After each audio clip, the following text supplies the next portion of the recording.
First things first, I'm a stickler about this kind of component. It's a little tiny piece to the delivery, but I see it as as extremely important, and it's stemming from the ankle. So ankle inversion is this way, ankle eversion is this way. All right. So when we drive and we get into our drive phase, we want ankle eversion, which you do well, but you can see that there's a little instability as soon as you leg lift. You can see this ankle start to invert here. Boom, right there.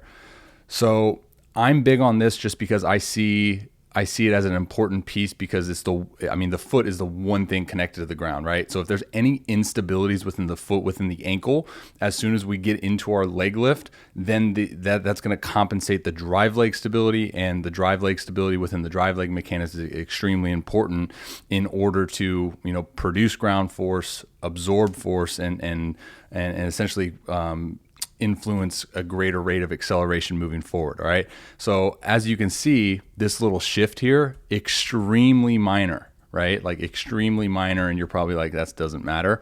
But if it gets into a pattern of like, all right, now that minor shift is getting, more compensated over time, then we have a breakdown. I don't think so this is eversion here, right? I don't think it's forcing a whole lot of breakdowns right now within the drive leg. I'll show you, I'll just do it right now. Show you, like Corey Kluber to me is one of the most efficient drive leg mechanics. Okay. So I just want you to notice as soon as he leg lifts, all right, so the foot's going to remain stable into the ground. And now as he descends and enters his drive phase, see how much more he's able to hold that drive leg posture and essentially store force and energy within that drive leg. Now there's obviously a lot of different components that this could potentially be as far as why your drive leg, doesn't look like this. I'm not saying it's strictly from the ankle. So get you there and compare with that, right? So not necessarily saying it's exactly from the ankle. It could be a hip movement capacity as well. But the ankle is the one, the ankle and the foot is the thing that I'm seeing that could be leading into that potential, leaking essentially of energy.